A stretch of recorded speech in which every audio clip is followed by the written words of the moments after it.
And the Lord visited Sarah as he had said, and the Lord did unto Sarah as he had spoken. For Sarah conceived and bare Abraham a son in his old age, at the set time which God had spoken to him. And Abraham called the name of his son that was born unto him, whom Sarah bare to him, Isaac. And Abraham circumcised his son Isaac, being 8 days old, as God had commanded him. And Abraham was 100 years old when his son Isaac was born unto him. And Sarah said, God hath made me to laugh, so that all that hear me will laugh with me.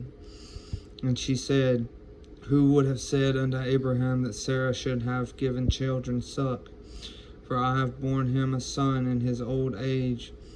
And the child grew and was weaned. And Abraham made a great feast the same day that Isaac was weaned. And Sarah saw the son of Hagar the Egyptian, which she had borne unto Abraham, mocking.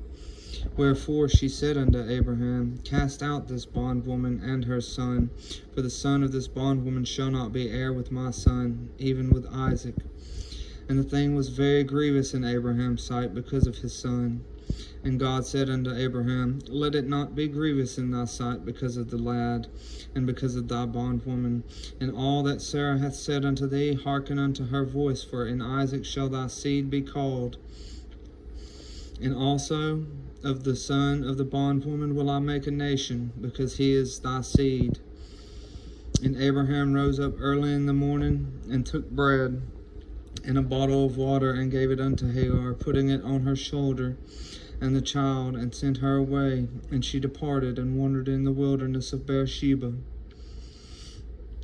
And the water was spent in the bottle, and she cast the child under one of the shrubs. And she went and sat her down over against him a good way off, as it were a bow shot. For she said, Let me not see the death of the child.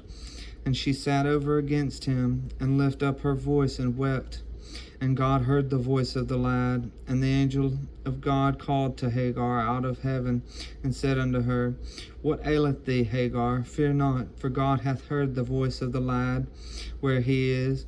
Arise, lift up the lad, and hold him in thine hand, for I will make him a great nation. And God opened her eyes, and she saw a well of water. And she went and filled the bottle with water, and gave the lad drink. And God was with the lad, and he grew and dwelt in the wilderness, and became an archer. And he dwelt in the wilderness of Paran, and his mother took him a wife out of the land of Egypt. And it came to pass at that time that Abimelech and Phicol, the chief captain of his host, spake unto Abraham, saying, God is with thee in all that thou doest. Now therefore swear unto me here by God, that thou wilt not deal falsely with me, nor with my son, nor with my son's son, but according to the kindness that I have done unto thee, thou shalt do unto me, and to the land wherein thou hast sojourned. And Abraham said, I will swear. And Abraham reproved Abimelech because of a well of water, which Abimelech's servants had violently taken away. And Abimelech said, I wot not who hath done this thing, neither didst thou tell me, neither yet heard I of it but today.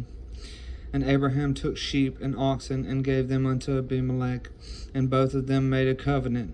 And Abraham set 7 ewe lambs of the flock by themselves. And Abimelech said unto Abraham, What mean these 7 ewe lambs, which thou hast set by themselves? And he said, For these 7 ewe lambs shalt thou take of my hand, that they may be a witness unto me that I have digged this well. Wherefore he called that place Beersheba, because there they swear both of them. Thus they made a covenant at Beersheba. Then Abimelech rose up, and Phicol the chief captain of his host, and they returned into the land of the Philistines. And Abraham planted a grove in Beersheba, and called there on the name of the Lord, the everlasting God. And Abraham sojourned in the Philistines' land many days.